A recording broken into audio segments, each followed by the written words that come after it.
2024 के लोकसभा चुनाव में भारतीय जनता पार्टी राजस्थान की 10 लोकसभा सीटों पर जीते हुए सांसदों का टिकट काट सकती है, जिनमें सबसे पहले आती है जालोर लोकसभा सीट। वर्तमान में जालोर से देवजी पटेल सांसद हैं। पिछले लोकसभा चुनाव में देवजी पटेल ने कांग्रेस के रतन देवासी को चुनाव हराया था।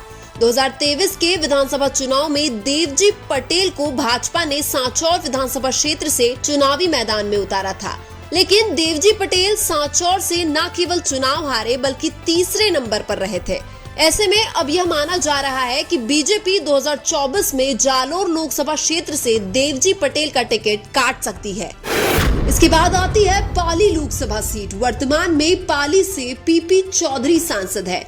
पिछले लोकसभा चुनाव 2019 में पीपी चौधरी ने कांग्रेस के बद्रीराम जाखड़ को चुनाव हराया था, लेकिन इस बार पीपी चौधरी के खिलाफ भीतरघात की आशंका है। ऐसे में अब यह माना जा रहा है कि 2024 में बीजेपी पाली लोकसभा क्षेत्र से पीपी चौधरी का टिकट काट सकती है। इसके बाद आती है करौली धौलपुर लोकसभा सीट। वर्तमान में करौली धौलपुर से मनोज राजौरिया सांसद हैं। पिछले लोकसभा चुनाव 2019 में मनोज राजौरिया ने संजय कुमार जाटव को चुनाव हराया था, लेकिन करौली धौलपुर में भी भीतरघात की आशंका है। यहां से बीजेपी का टिकट केसी वर्मा को दिया जा सकता है। ऐसे में यह माना जा रहा है कि बीजेपी 2024 में करौली धौलपुर लोकसभा क्षेत्र से मनोज राजौरिया का टिकट काट सकती है। इसके बाद आती है अजमेर लोकसभा सीट। वर्तमान में अजमेर से भागीरथ चौधरी सांसद हैं। पिछले लोकसभा चुनाव 2019 में भागीरथ चौधरी ने कांग्रेस के रिजू झुनझुनवाला को चुनाव हराया था, लेकिन 2023 के विधानसभा चुनाव में भागीरथ चौधरी को भाजपा ने किशनगढ़ विधानसभा क्षेत्र से चुनावी मैदान में उतारा था, लेकिन भागीरथ चौधरी किशनगढ़ से बुरी तरह चुनाव हारे और तीसरे स्थान पर रहे थे। ऐसे में अब यह माना जा रहा है कि 2024 में बीजेपी अजमेर लोकसभा क्षेत्र से भागीरथ चौधरी का टिकट काट सकती है। इसके बाद आती है जयपुर ग्रामीण लोकसभा सीट।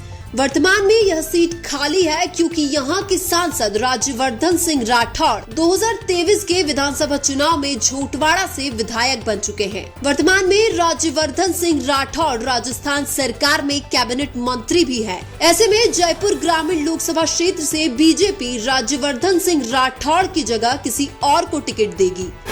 इसके बाद आती है राजसमंद लोकसभा सीट।